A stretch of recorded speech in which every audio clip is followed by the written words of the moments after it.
귀한 점 감사합니다. 하나님의 말씀은 오늘은 마가복음 3장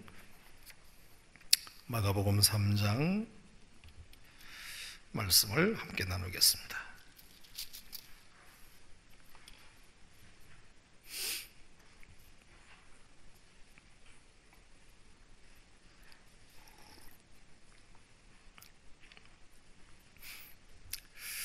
신약성경 마가복음 3장 지난주에 이어서 13절부터 19절까지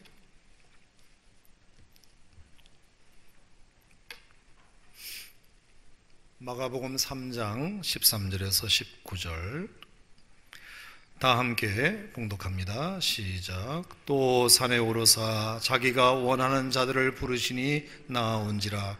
이에 12를 세우셨으니 이는 자기와 함께 있게 하시고 또 보내사 전도도 하며 귀신을 내쫓는 권능도 가지게 하려 하심이로라.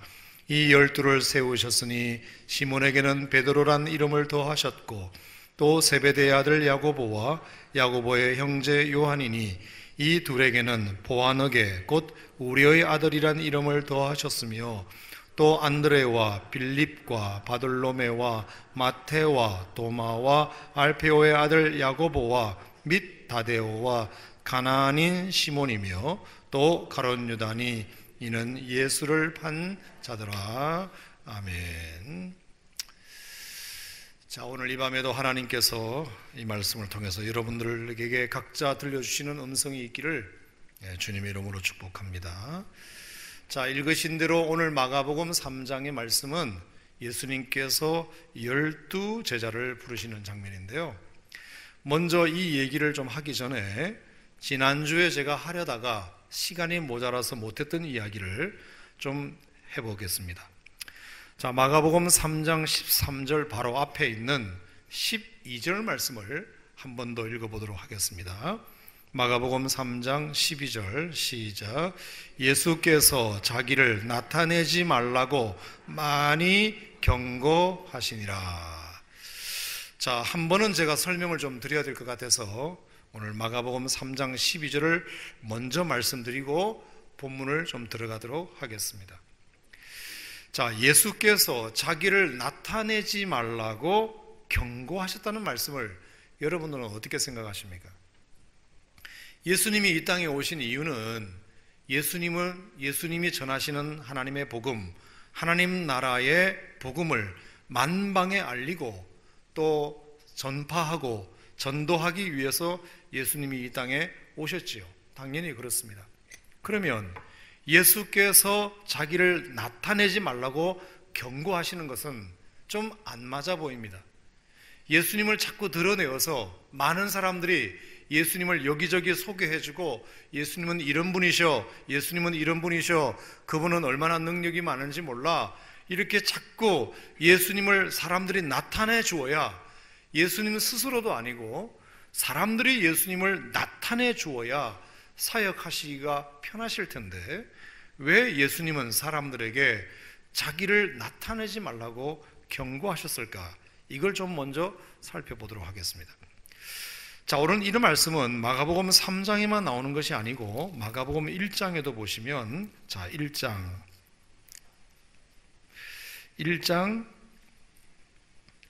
42절 말씀을 보겠습니다. 마가복음 1장 42절. 자, 42절부터 44절까지 시작. 곧 나병이 그 사람에게서 떠나가고 깨끗하여진지라. 곧 보내시며 엄히 경고하사 이르시되 삼가 아무에게 아무 말도 하지 말고. 자, 나병을 예수님께서 고쳐주신 장면이거든요. 나병을 고쳐주신 일이 적은 일이 아니잖아요. 그러면 가서 전해라. 야, 네가 누구한테서부터 나병을 치료받았는지 사람들에게 알려라. 이렇게 해도 시원치 않을 판에 나병 환자가 가서 전하겠다는데도 예수님께서 보내시며 엄히 경고하사 아무에게도 이 말을 해서는 안 됐다. 이렇게 말씀하고 있습니다. 이상하지 않습니까? 우리가 은혜 받은 것이 있으면, 우리가 기적을 경험한 것이 있으면 그 예수님에 대해서 간증 집회라도 열어가지고 많은 사람들에게 자신에게 임한 하나님의 은혜를 소개하는 것이 당연한 것 같은데, 나병 환자가 고침을 받았는데도 불구하고 예수님은 그에게 엄히 경고하셔서 절대로 아무에게도 이 얘기를 해서는 안 된다. 참 이상한 일 아니겠습니까? 자, 5장도 보겠습니다. 5장 43절. 자, 5장 42절부터 보겠습니다. 5장 42절. 41절부터 볼까요? 41절 시작. 그 아이의 손을 잡고 이르시되 달리다굼 하시니 번역하면 곧 내가 내게 말하노니 소녀야 일어나라 하심이라. 소녀가 곧 일어나서 걸으니 나이가 12살이라. 사람들이 곧 크게 놀라고 놀라거늘 예수께서 이 일을 아무도 알지 못하게 하라고 그들을 많이 경계하시고. 여기도 마찬가지. 지금 소녀가 달리다굼, 예수님의 그 놀라운 은혜로 말미암아 정말 죽은 딸이 살아나는 놀라운 기적이 일어났습니다. 12살 된 소녀가 예수님의 병고침의 치유 사역을 통해서 회복이 되는 놀라운 사건이죠. 사람들이 정말 놀랐습니다. 그런데 예수께서 그 일을 아무도 알지 못하게 하라. 이상하지 않습니까? 왜 마가복음에서는 거듭거듭 나병 환자가 고침받았으면 내 나병이 치료받았어, 이건 예수님이 고쳐주셔서, 이렇게 알리면 예수님을 더 많이 전도하는 일이 될 텐데, 내 딸이 이렇게 죽었다가 살아났어 라고 많은 사람들에게 알리면 예수님의 사역이 훨씬 더 쉬울 텐데, 왜 예수님은 절대로 어느 누구에게도 얘기하지 말라고 하셨을까? 마가복음 8장을 보겠습니다. 8장 30절.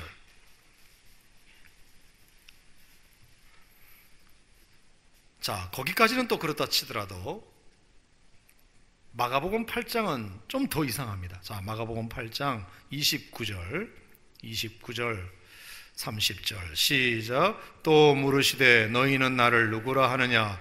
베드로가 대답하여 이르되 주는 그리스도 신이다 하매 이에 자기의 일을 아무에게도 말하지 말라 경고하시고. 자, 앞에 두 가지 사건은 나병 환자가 고침을 받고 죽었다가 살아난 귀한 딸 때문에 고침을 받고 회복이 된 것을 아무에게도 말하지 말라, 그렇게 말씀하시더니, 이번에는 베드로가 예수님에 대해서 신앙을 고백했는데 그 신앙 고백한 사건을 두고 네가 나한테 지금 얘기해 준 그 얘기를 다른 사람에게는 해서는 안 된다. 어떻게 생각하세요? 이건 알다가도 모를 참 예수님의 이상한 경고입니다. 자, 9장 9절을 보겠습니다. 9장 9절. 마가복음에 이게 또 유난히 많이 나와요. 마가복음에. 자, 마가복음 9장 9절. 변화산에서 내려오시다가 하신 말씀 시작. 그들이 산에서 내려올 때에 예수께서 경고하시되 인자가 죽은 자 가운데서 살아날 때까지는 본 것을 아무에게도 이르지 말라 하시니. 자, 이렇게 되어 있습니다. 자, 많이 알리면 더 좋을 일을, 그것이 예수님이 이 땅에 오신 목적일 수도 있을 텐데 왜 예수님께서는 말끝마다 기적을 행하셨을 때 그 기적에 대해서 알리지 마라. 베드로가 예수님에 대해서 고백한 그 신앙 고백도 너는 그렇게 고백하는 건 좋은데 다른 사람들에게 그렇게 알리지 마라. 왜 그렇게 말씀하셨을까? 한 번은 짚고 넘어가야 될 것 같아서 여러분들에게 이 이야기를 좀 먼저 해보겠습니다. 제가 이 말씀을 묵상한 첫 번째 이유는 잘못 알릴 가능성 때문입니다. 잘못 알릴 가능성 때문입니다. 자, 앞에 있는 두 가지를 예를 들면, 한 번은 나병 환자가 고침을 받았을 때 그 나병 환자가 가서 예수님에 대하여 알릴 때 어떤 식으로 알리겠는가, 여러분은 생각해 보셔야 됩니다. 또 딸이 죽었을 때 예수님께서 그것을 살렸을 때 그 살림을 받은 그 가족이나 주변에서 둘러싸고 있는 그 사람들이 그 사건을 어떻게 사람들에게 가서 알릴까를 여러분이 생각해 보셔야 합니다. 자, 어떻게 알릴 것 같습니까? 이 사건을 두고 죽었다가 살아난 사람, 그리고 나병 환자가 고침받았을 때 여러분이 당사자라면 사람들에게 어떻게 알릴 것 같습니까? 내 나병이 나았다. 내 나병이 나았다. 여러분들도 아픈 사람이 있으면 그 양반한테 한번 가봐라. 그렇게 될 것 아니겠습니까? 여러분, 이게 정확하게 예수님을 알린 건가요? 뭔가 부족한 건가요? 분명히 그렇게 알릴 거예요. 여러분, 내가 원래 나병 환자였다는 걸 여러분도 잘 아시지 않습니까? 그런데 내가 예수님을 만나가지고 내 나병이 나았습니다. 의심이 있으면 한번 확인해 보세요. 그러니 여러분들도 혹시 아픈 사람이 있으면 그 양반한테 가면 나을 겁니다. 분명히 그렇게 말할 것입니다. 여러분, 이것이 예수님에게 있어서는 원하지 않는 알림이었다. 원하지 않는 알림이었다. 자, 왜 그러냐? 다시 한번 가보겠습니다. 마가복음 1장, 아까 나병 환자 얘기 다시 한번 해보겠습니다. 만약에 예수님께서 그것을 원하셨다면 이런 일이 일어나지 말아야 됩니다.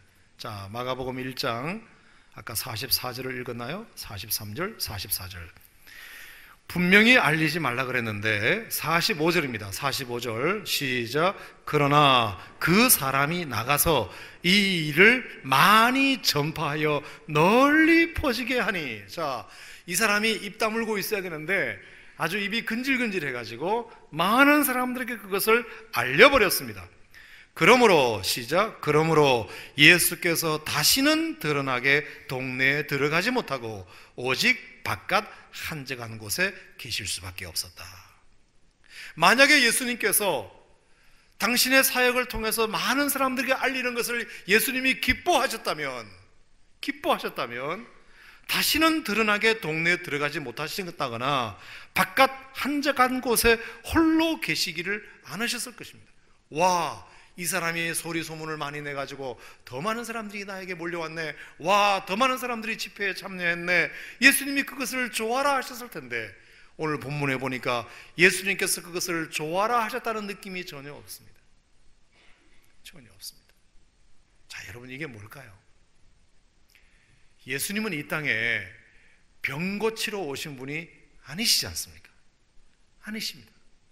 뭐 하러 오신 분입니까? 병 고치는 것은 그냥 도구일 뿐, 목적은 무엇입니까? 예수님께서 이 땅에 하나님 나라를 전파하러 오셨습니다. 아멘. 하나님의 나라를 전파하러 오셨습니다. 천국 복음을 전파하러 오셨습니다. 죄 많은 영혼들을 구원하시기 위하여 이 땅에 오셨습니다. 천국이 어딘지를 소개하기 위하여 이 땅에 오신 것입니다. 사람들은 예수님이 가지고 있는 목적에는 아무 관심이 없고 오로지 자기가 경험한 나병 고친 것만 관심이 있어서 사람들이 예수님을 찾되 다 그 목적으로만 찾아오는 것입니다. 그 목적으로.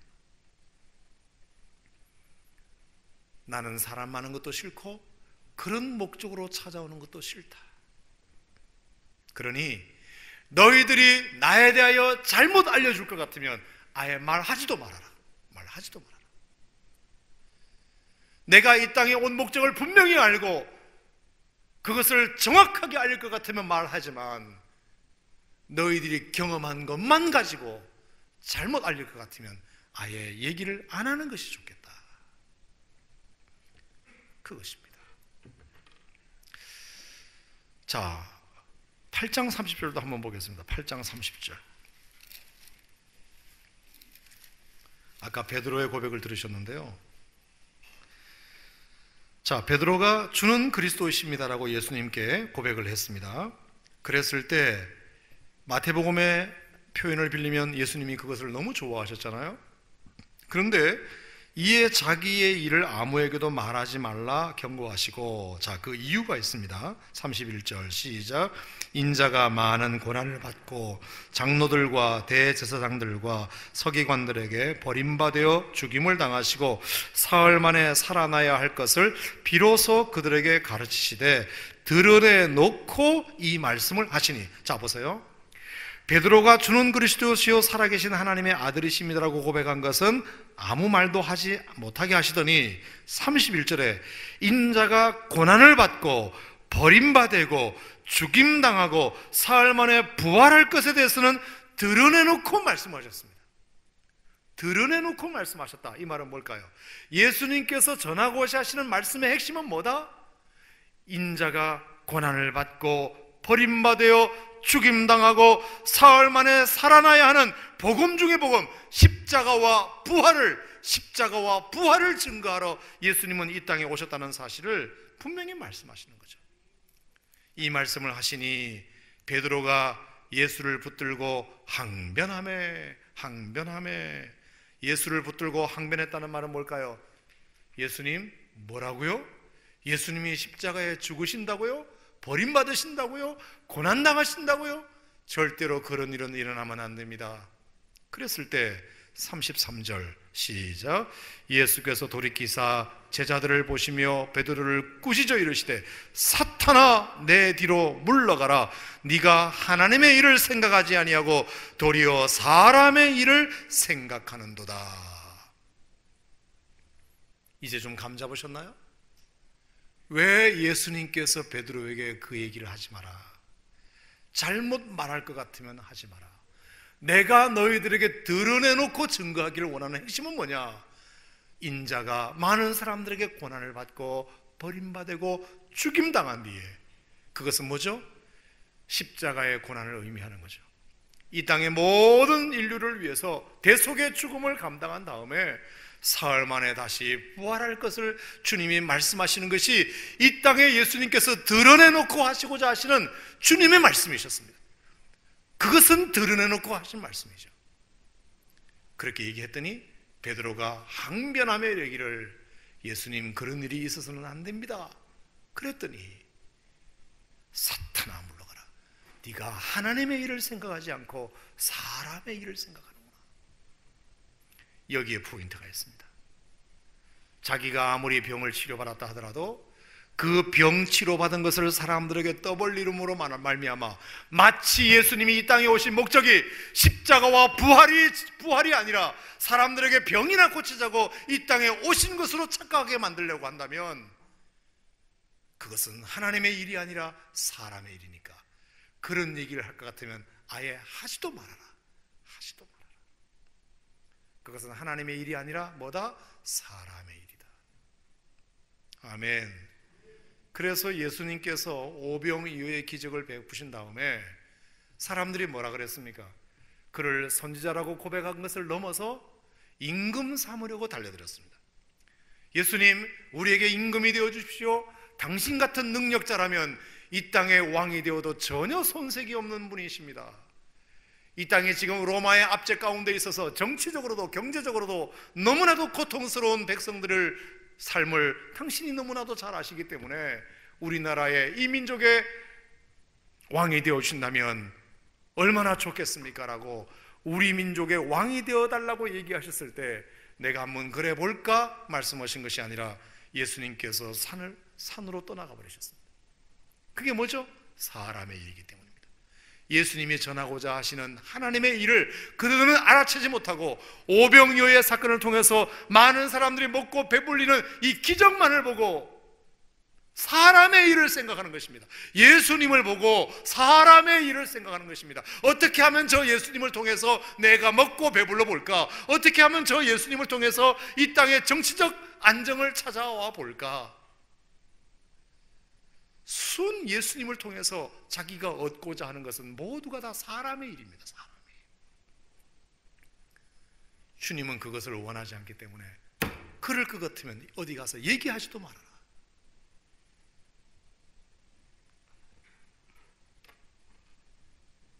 오히려 방해가 된다. 그렇게 말씀하십니다. 사랑하는 성도 여러분, 저는 우리가 하나님 앞에 나와서 예배드리는 것이 중요한 게 아니고 예배드리러 왔음에도 불구하고 여전히 사람의 일을 생각하고 있고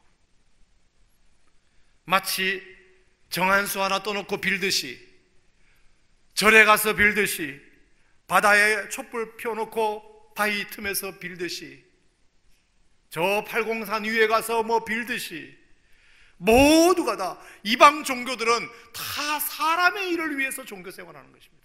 사람의 일을 위해서 하나님의 일을 생각하지 않아요. 그러니까 그럴 것 같으면 하지 마라. 그건 내가 원하는 것이 아니다. 여러분, 기독교는 다릅니다. 기독교는 하나님의 일을 생각하는 종교입니다. 아멘. 하나님의 일을 생각해야 하는 종교입니다. 우리가 말씀을 들어도 하나님의 일을 생각해야 되고, 예배를 드리더라도 하나님의 일을 생각해야 되고, 너희는 먼저 그의 나라와 그의 의를 구해야 합니다. 아멘. 그리하면 이 모든 것을 더해 주시는 것이지, 이 모든 것을 하나님의 나라와 일을 구하는 것보다 먼저 위로 올리는 것은 하나님의 생각이 아닙니다. 그럴 것 같으면 오지도 마라. 그럴 것 같으면 말하지도 마라. 그럴 것 같으면 하지도 마라. 헛된 재물을 가져오지 말아라. 가증스럽다. 역겹다. 너희가 하나님 앞에 진정으로 예배드리지 못할 것 같으면 예배드리지도 말아라. 주님이 그렇게 말씀하십니다.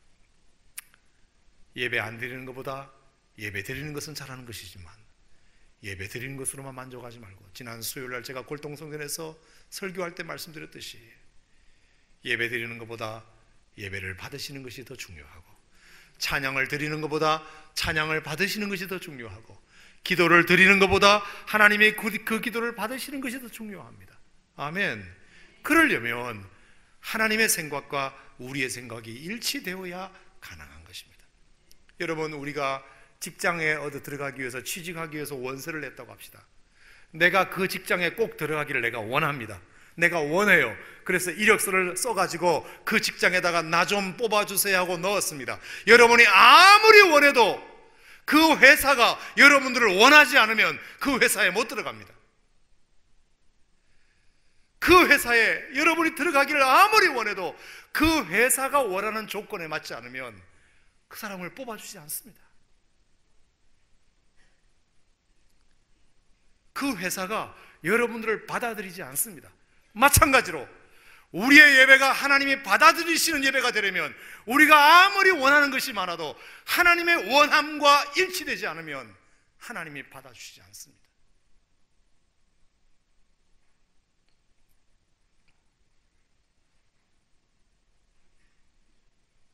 나의 원함이 없어야 된다는 뜻이 아니라 주님의 원함과 맞아야 됩니다. 그게 일치되어야 됩니다. 아멘. 내가 그 회사에 들어가기를 원하는데 마침 그 회사도 그것을 원하면 성립이 되는 겁니다. 계약이 성립이 되어서 그 회사가 그를 뽑아갑니다. 하지만 내가 원하지만 회사가 그것을 원치 않으면, 나와 같은 스펙을 가지고 있는, 나와 같은 이력을 가지고 있는, 나와 같은 전공을 가지고 있는, 나와 같은 경력을 가지고 있는 사람을 회사가 원치 않으면 뽑을 수가 없습니다.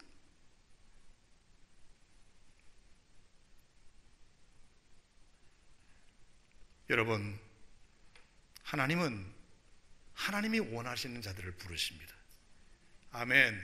하나님의 일을 생각하는 사람들과 함께 하기를 원하십니다. 아멘. 그래서 오늘 마가복음 3장, 예수님께서 제자들을 뽑으실 때 어떻게 뽑으셨느냐 한번 보실까요? 마가복음 3장 13절, 다 같이 시작. 또 산에 오르사 자기가 원하는 자들을 부르시니 나아온지라. 아멘. 원하는 자. 우리가 아무리 원하여도 주님이 원하시지 않으면 뽑을 수가 없습니다. 하나님의 일을 생각하는 사람, 그런 사람을 주님은 원하십니다. 따라합시다. 원하는 자를 부르신다. 아멘. 나의 원함이 아니라 하나님의 원함, 이것이 우리 신앙생활에 얼마나 중요한지 모릅니다. 나는 사람의 일을 원하지만 하나님은 하나님의 일을 원하시니, 내가 하나님의 일을 원하지 않으면 하나님 앞에 나아갈 수가 없습니다. 나도 사람의 일을 포기하고 하나님의 일을 원해야 됩니다. 하나님의 영광을 원해야 되고, 하나님을 예배하는 것을 원해야 되고, 이 땅에 나를 통해서 주님의 나라가 확장되기를 원하며, 하나님, 내가 이런 직업을 가지고 있지만, 내가 지금 이 공부를 하고 있지만, 하나님, 나의 이 공부를 통해서, 나의 이 직업을 통해서 하나님의 나라가 확장되기를 원합니다. 하나님이 원하시는 일이 나를 통하여 이루어지기를 원합니다. 그러면 여러분이 하시는 일도 하나님이 축복해 주실 것입니다. 나의 원함이 하나님의 원함과 일치될 때 하나님은 언제나 여러분들을 받아주실 것이고 여러분들을 써주실 것입니다.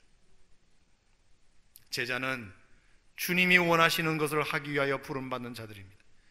교회 일꾼은 교회와 하나님이 원하시는 일을 하기 위하여 부름받은 자들입니다. 내가 원하는 것을 하기 위해서 교회 일을 하는 것이 아닙니다. 하나님이 필요로 하는 것, 하나님이 원하시는 것, 그 일을 내가 할 때 하나님의 일이 되는 것입니다. 내가 원하는 것을 고집해서 하게 되면 그거는 교회에서 봉사하고 있지만 그것은 나의 일입니다. 그건 내가 원해서 하는 일입니다. 주님이 원하시는 일을 해야 그것이 주님의 일이지 않습니까? 내가 원하는 일을 하면 그건 내 일이고 주님이 원하시는 일을 하면 그건 주님의 일이 되는 것이죠. 아멘. 여러분 일평생 주님을 섬길 때 사람의 일을 생각하지 말고 늘 하나님의 일을 생각하고 나의 원함이 하나님의 원함과 일치되기를 주님의 이름으로 축복합니다. 그래서 예수님께서 겟세마네 동산에서 기도하실 때 주여 아버지여 나의 원대로 마옵시고 아버지의 원대로 되기를 원하나이다. 이것이 우리가 드려야 할 마땅한 기도인 줄로 믿습니다. 주님은 왜 제자들을 뽑으셨느냐?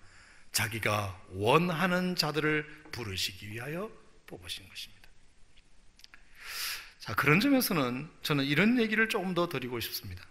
자, 주님이 우리를 원하시긴 하지만 그러면 주님이 우리를 원하시니까 우리가 주님께 필요하구나 이렇게 생각할 수 있는데요, 그것도 아니라고 생각합니다.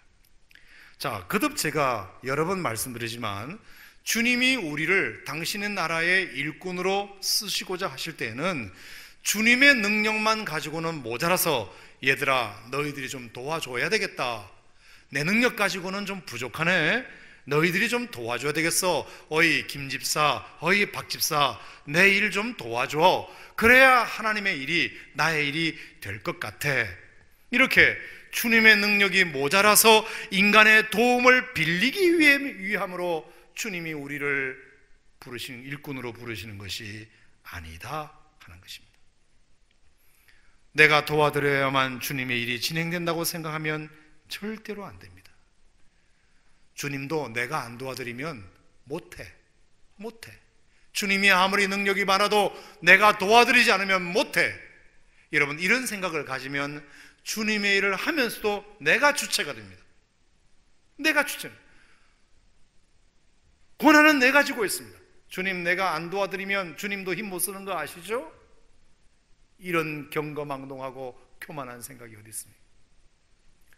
그럼에도 불구하고 주님이 여러분들을 일꾼으로 왜 부르시느냐 하면 주님의 힘이 모자라서 여러분의 힘을 빌리고자 함이 아니라 여러분이 도와주지 않아도, 여러분이 헌신하지 않아도 하나님은 당신의 일을 하나님의 능력으로 얼마든지 하실 수 있는 분이시지만 그럼에도 불구하고 굳이 우리에게 도움을 요청하시는 이유는 주님의 능력이 모자라서가 아니라 우리로 하여금 그 일에 참여함으로, 김인호 집사님이 말씀하신 것처럼 내가 그 일에 참여함으로, 내가 참여하지 않으면 하나님이 어떻게 해서라도 그 일을 이루시겠지만 그래도 내가 그 일에 참여함으로 인하여 내가 주님의 일에 함께 참여하는 기쁨을 제공하시기 위하여 주님은 오늘도 우리에게 일을 시키신다는 사실을 여러분이 아셔야 합니다. 주님의 일에 나의 이 작은 몸이, 이 작은 은사가 사용됨으로 말미암아 주님의 일에 참여하는 기쁨을 제공하시기 위하여 나 같은 사람도 이렇게 주님의 일에 쓰임받을 수 있다는 것이 얼마나 감사하냐. 기억하십시오. 주님의 능력이 모자라서 네 손 좀 빌리자, 그게 아니라 주님의 창고가 부족해서 너 헌금 좀 해줘, 그게 아니라 하나님은 전지전능하신 분이시고 천지를 창조하신 분이시고 인간의 어떤 도움 없이도 하나님의 당신의 일을 진행하시겠지만 우리를 하나님의 일에 참여시킴으로 말미암아 우리도 이 작은 몸과 이 작은 은사로 하나님의 그 크신 일에 내가 참여할 수 있는 기쁨을 하나님이 우리에게 제공하시기 위하여 오늘도 여러분들을 부르시고 있다는 사실을 믿으시길 바랍니다. 제가 아침 자습위원이라는 것을 했다는 사실을 누차 말씀드렸습니다. 목사님은 맨날 저 얘기야. 왜냐하면 그것밖에 한 게 없어서 그렇습니다. 제가 6학년 때 선생님이 어느 날 부르셨습니다. 여름방학 때 일기장을 써갔더니 일기장이 마음에 드셨던지 일기는 이렇게 쓰는 거라며 온 학생들 앞에서 자랑을 하시고, 갑자기 교무실에 오라고 그러시더니 육성회비 봉투 이름을 다 쓰라 그러시고, 그리고 또 부르시더니 네가 아침 자습위원을 좀 해줄 수 있겠냐. 아침 자습위원은 뭐냐 하면 아이들이 다 청소 끝나고 종례 끝나고 다 집에 간 다음에 선생님하고 나하고 단둘이 교실에서 남아가지고 선생님이 문제집 같은 걸 하나 주면 칠판 왼쪽 저 꼭대기에서 오른쪽 저 밑에까지 빽빽하게 다음날 애들이 와서 자습 시간에 풀 문제를 칠판에다 빼곡히 적어 놓고 가는 것이 아침 자습위원입니다. 들어나 봤나 아침 자습위원? 해봤어야 알지. 근데 제가 그 생각이 나는 게 뭐냐 하면, 그것을 통해서 선생님이 더 도움을 많이 얻었을까, 아니면 그것을 통해서 내가 더 신났을까? 제가 그 얘기를 드리는 거예요. 내가 아침 자습위원을 선생님을 도와드리는 것이 선생님에게도 일정 부분 도움이 됐겠지요. 하지만 제가 생각할 때는 제가 굳이 그것을 하지 않아도 다른 사람이 하실 수도 있고, 만약에 그렇지 않으면 문제집을 등사로 밀어가지고 프린트를 해가지고 아이들에게 나눠줄 수도 있는 것입니다. 근데 굳이 저에게 그 일을 시키신 것은 그 최정희 선생님이 저의 형편을 좀 알고 계시고 외롭게 사는 아이라는 것을 알고 계시고 뭔가 좀 기쁨을 제공해 주기 위한 배려가 있었던 것이 분명해 보입니다. 그렇게 해서 선생님은 저 뒤에서 마지막 잔물을 처리하고 계시고, 나는 앞에서 선생님 보시는 그 뒤통수에서 이렇게 써가고, 선생님 다 했어요. 다 했어. 그러면 집에 가자 하고 마치 저를 기다리셨다는 듯이 대충 이렇게 책상을 정리하시고 운동장을 대각선으로 칼로질러 저 정문으로 나갔을 때 그 정문 앞에 아이스케이크 가게가 있었고, 너희가 하나 먹을래? 그래서 그때 5원짜리인가 10원짜리인가 아이스케이크 하나 주면 안녕 내일 봐 이러면서 얼마나 그것이 제게 기쁨이 됐는지 몰라요. 선생님에게 다른 방법이 없어서가 아니라 나에게 선생님의 일에 참여할 수 있는 기쁨을 제공해 주시려고 저에게 그런 배려를 했다고 생각하니까 얼마나 감사한지 몰라요. 여러분, 에스더에게 모르드게가 민족의 위기가 찾아왔을 때 사람을 보내가지고 에스더에게 그렇게 말했습니다. 왕후의 위를 얻음이 이때를 위함이 아니겠느냐. 네가 만약에 이 민족적 위기를 모른 척한다면 하나님이 다른 사람을 통해서라도 이 민족을 구원하시겠지만, 다른 사람을 통해서도 이 민족을 구원하시겠지만, 네가 만약에 이 일에 참여하지 않는다면, 네가 이 일에 방관한다면 하나님은 다른 방법을 통해서도 하나님은 이 민족을 구원하실 것이다.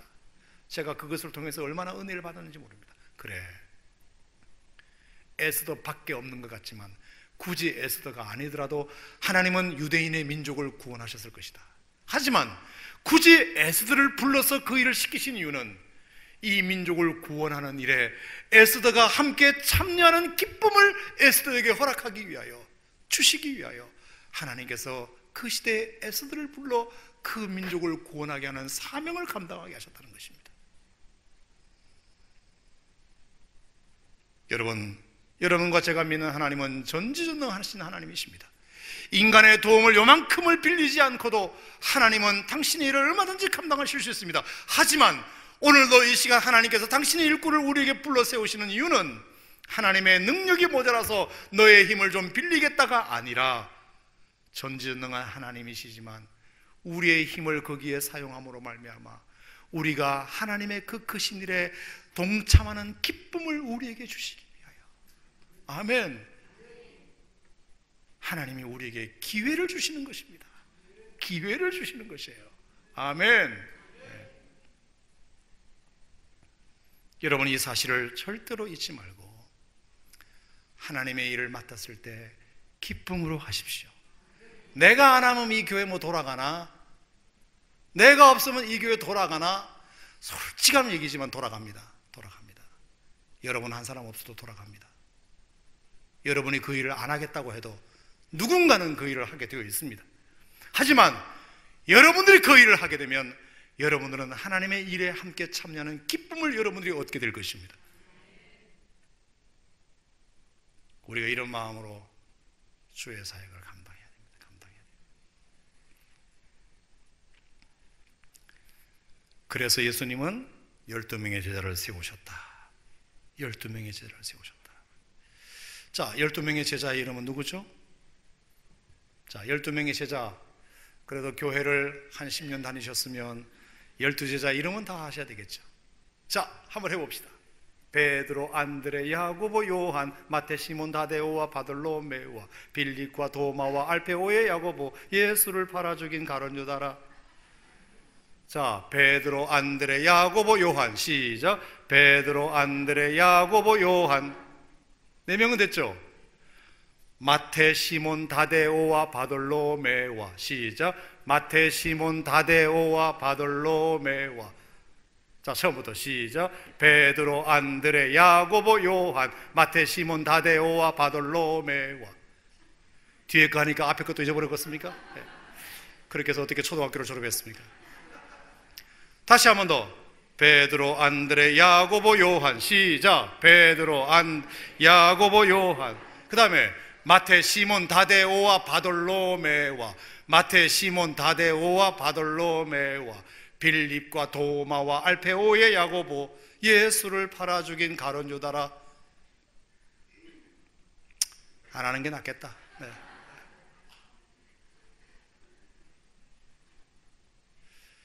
자, 12명의 제자, 예수님께서 12명의 제자를 부르셨어요.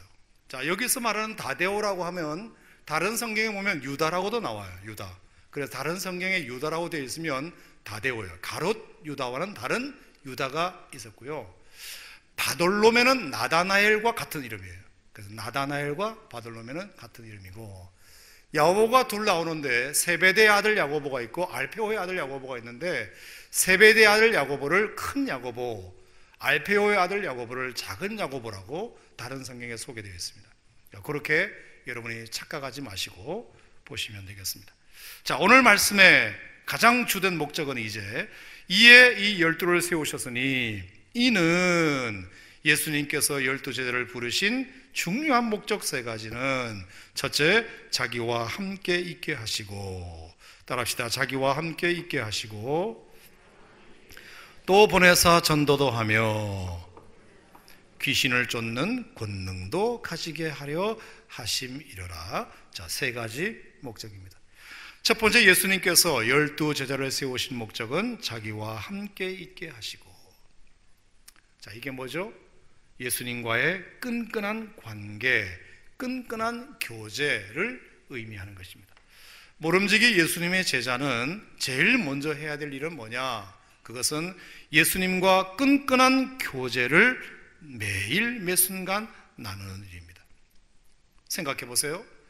예수님과 끈끈한 교제를 날마다 나누지 않으면 예수님이 무슨 생각을 하시는지, 예수님이 어떤 마음을 가지고 계시는지, 여러분, 예수님이 무엇을 기뻐하시고 무엇을 좋아하시고 무엇을 싫어하시고 예수님이 어떤 계획을 미래에 세우고 있는지 교제가 없으면 알 턱이 없습니다.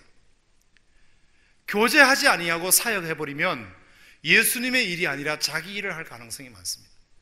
충분한 교제, 충분한 끈끈한 관계, 그래서 예수님과 교제하고 거기서부터 에너지를 공급받고 주님을 충분히 배우고 주님이 얼마나 풍성하신 분이신지를 알고 주님의 마음을 알고 주님의 생각을 알고 주님의 계획을 안 다음에, 충분히 그것을 안 다음에 끈끈한 관계와 교제가 맺은 다음에, 그래서 전도든 하든 뭐든 해야 그것이 주님의 마음을 알고 하는 일이 되는 것이지, 그런 교제가 전혀 없이 무턱대고 일을 하기 시작하면 엉뚱한 일을 할 가능성이 많다 이것입니다.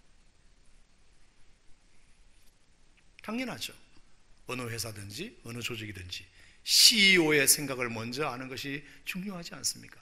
CEO와 교제를 돈독하게 나눠서 아하, 저 사장님이, 저 지휘관이 어떤 일을 원하시는구나, 어떤 생각을 가지고 계신구나, 어떤 철학을 가지고 계시구나, 이 사실을 먼저 알아야 자기가 해야 할 일이 뭔지를 알게 되고, 뭘 시키게 되면 아, 이거는 이 마음으로 시키시는 거구나 하는 것을 알게 됩니다. 그런데 교제가 없으면 일을 시켜도 왜 이 일을 시키는지를 모르기 때문에 자기식으로 해석해서 그 일을 하게 됩니다. 그러면 원하지 않는 일을 하게 됩니다.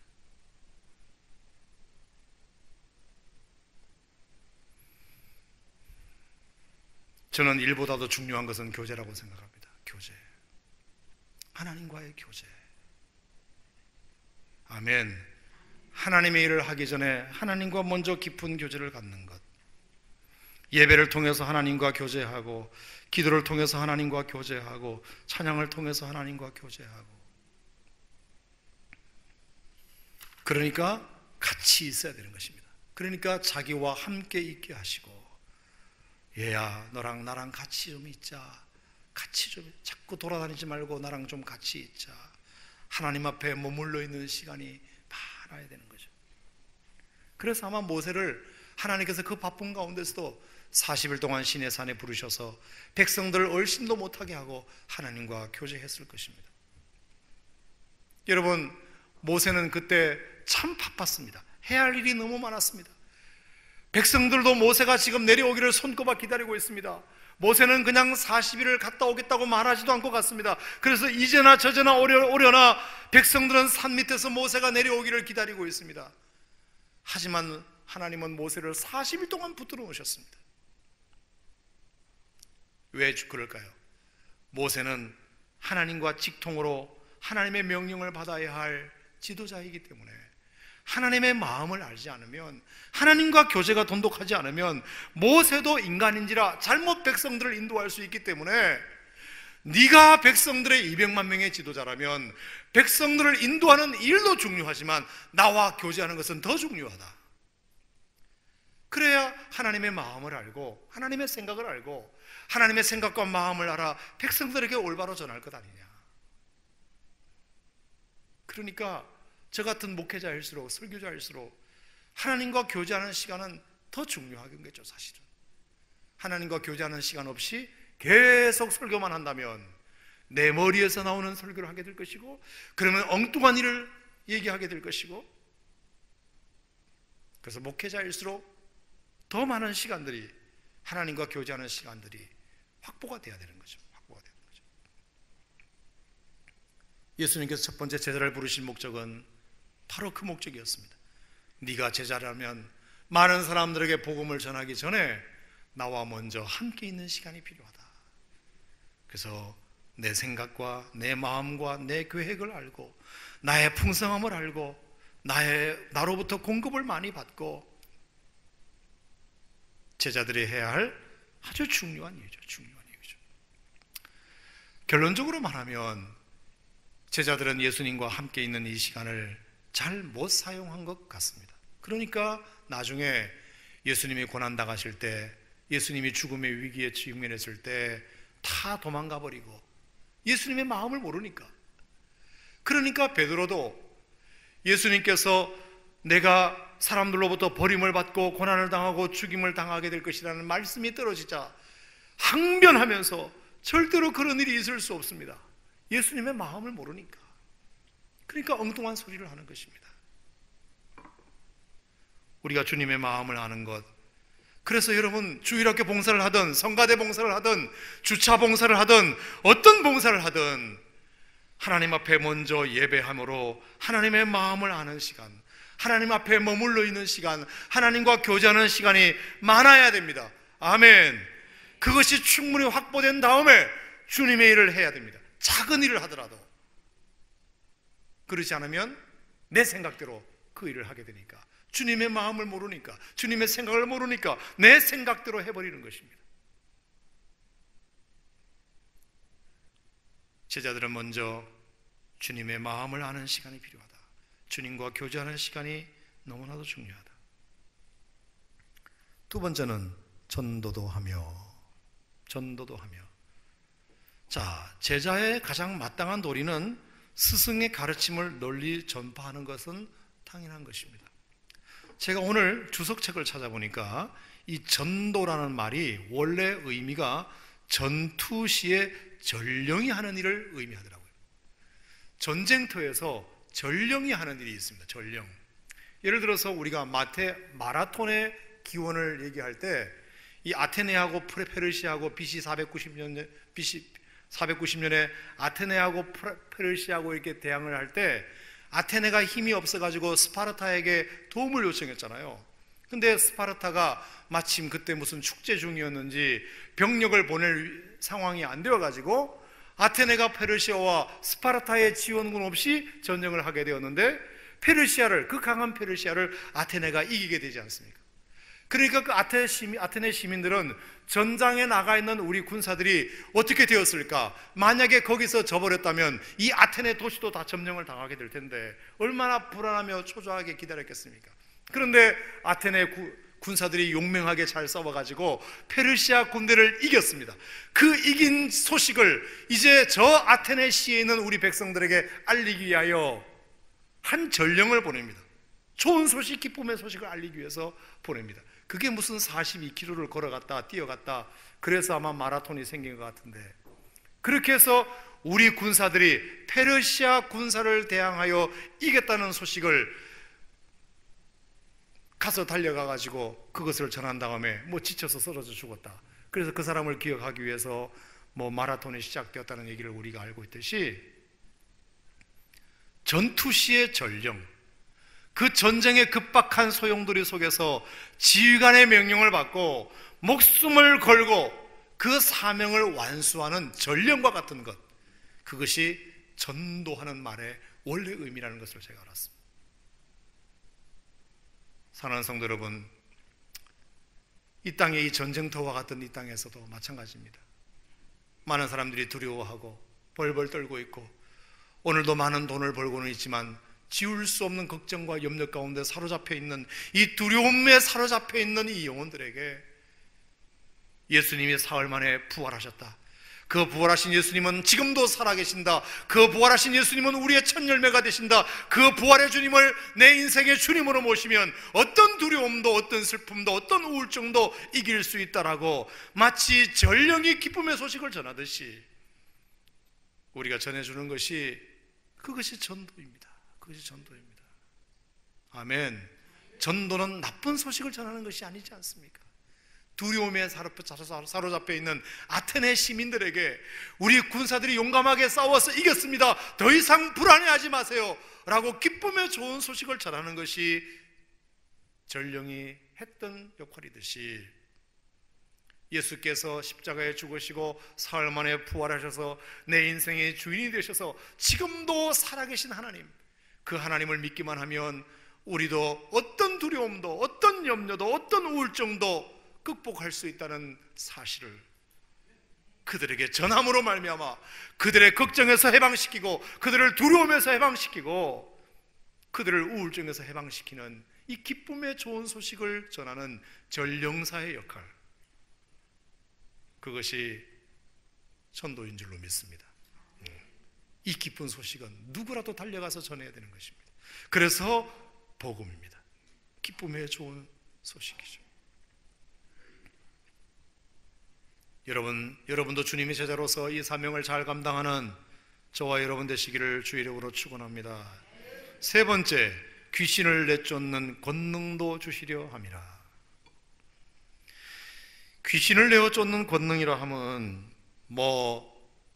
액면 그대로 귀신 들린 사람들 내쫓는 일도 될 수 있겠고, 또 내 안에 있는 더러운 것, 내 안에 있는 부정한 것, 그것을 몰아내는 것도 귀신을 내쫓는 것일 수 있겠고, 또 이 문화 속에, 우리의 가정문화, 이 사회문화 속에 팽배해 있는 더럽고 추하고 악한 것들, 이런 것들을 예수 믿는 권위로 물리치는 것도 귀신을 내쫓는 권능이라 말할 수 있겠죠.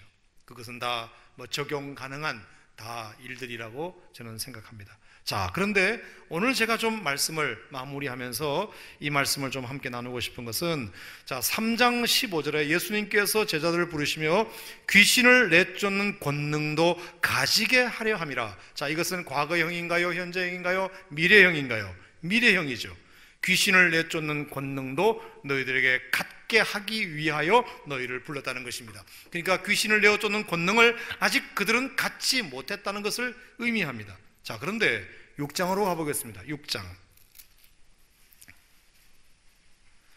자, 예수님께서 제자들을 부르셔서 너희들에게 내가 귀신 내쫓는 권능도 주마 약속하신 다음에 6장 7절 다 같이 시작. 12 제자를 부르사 둘씩 보내시며 더러운 귀신을 제어하는 권능을 주시고. 자, 주시고는 뭐예요? 주시고는 현재 주셨다는 뜻이죠. 둘씩 전도대원들을 보내면서 귀신을 제어하는 권능을 주셨습니다. 자, 마가복음 3장에서는 주시겠다고 약속하시고 마가복음 6장에서는 귀신을 제어하는 권능을 주셨습니다. 자, 둘씩 그러니까 귀신을 제어하는 권능은 둘만 있어도 할 수 있다 없다? 있다. 예수님이 둘씩 보내시며 귀신을 제어하는 권능을 주셨기 때문에 둘만 있어도 어떤 귀신도 내어 쫓고 제어하는 권능을 하나님이, 예수님이 주신 것입니다. 자, 그러면서 이제 12절 보겠습니다. 6장 12절 시작. 제자들이 나가서 회개하라 전파하고 많은 귀신을 쫓아내며 많은 병자에게 기름을 발라 고치더라. 귀신을 제어하는 권능을 주셨고 실제로 그들은 귀신을 쫓아냈습니다. 많은 귀신을 쫓아내었습니다. 두 사람만 있어도 귀신을 내어 쫓는 능력을 제자들이 행했다는 뜻입니다. 아멘. 자, 그런데 9장으로 가보겠습니다. 9장.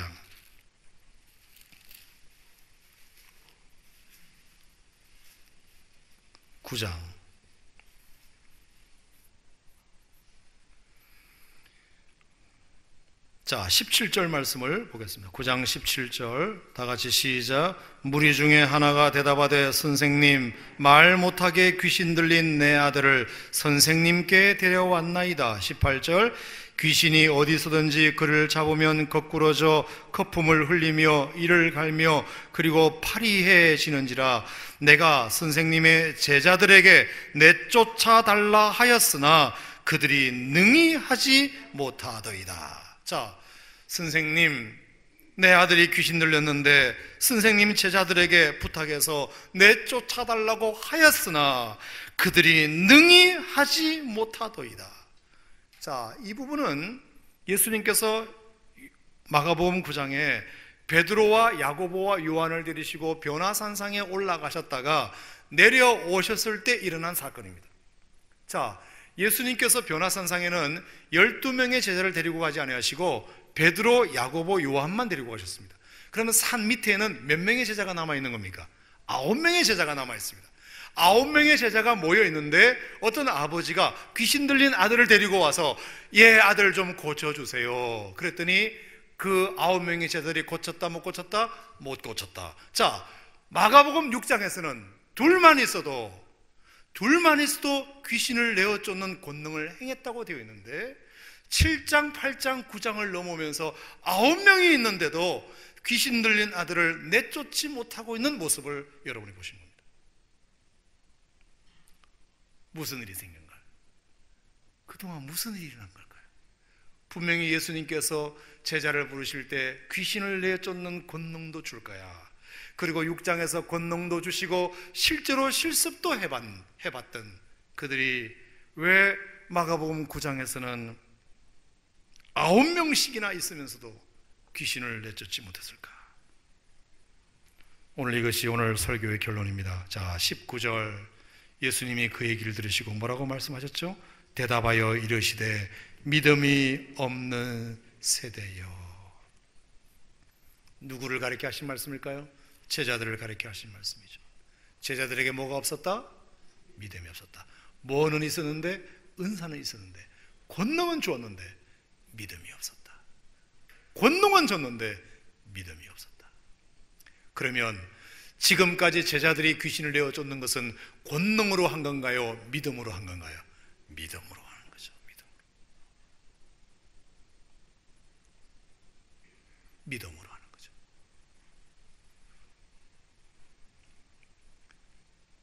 그래서 23절에 뭐라 그랬죠? 23절 다 같이 시작. 예수께서 이르시되 할 수 있거든이 무슨 말이냐? 믿는 자에게는 능히 하지 못할 일이 없느니라. 권능의 문제가 아니라 믿음의 문제다. 따라합시다. 권능의 문제가 아니라 믿음의 문제다. 따라합시다. 능력의 문제가 아니라 믿음의 문제다. 아멘. 아멘. 주여 내가 나에게 능력이 없사오니가 아니라 주여 나에게 믿음이 없사오니. 믿음이 없사오니. 이미 권능은 받았지만 그것을 행할 수 있는 믿음이 떨어진 것입니다. 믿음이 떨어진 것입니다.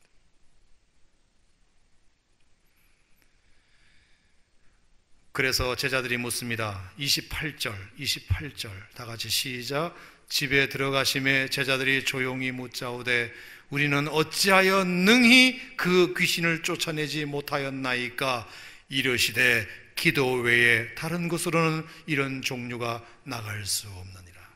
자, 그럼 이렇게 연결되는 것입니다. 예수님께서 제자들에게 귀신을 내어 쫓는 권능을 주셨습니다. 아멘. 그리고 둘씩 짝을 보내주시며 그 능력을 행할 수 있는 기적을 주시고 실제로 그들은 그것을 행하였습니다. 둘만 있어도. 하지만 9명이 모여있음에도 불구하고 귀신을 내어 쫓지 못하는 나약함을 보입니다. 무엇 때문에? 믿음이 없어서. 믿음이 없어서. 그래서 예수님께 나아가서 예수님 저희들은 왜 못 내쫓았습니까? 라고 물었을 때 기도 외에는 이런 종류가 나갈 수가 없느니라.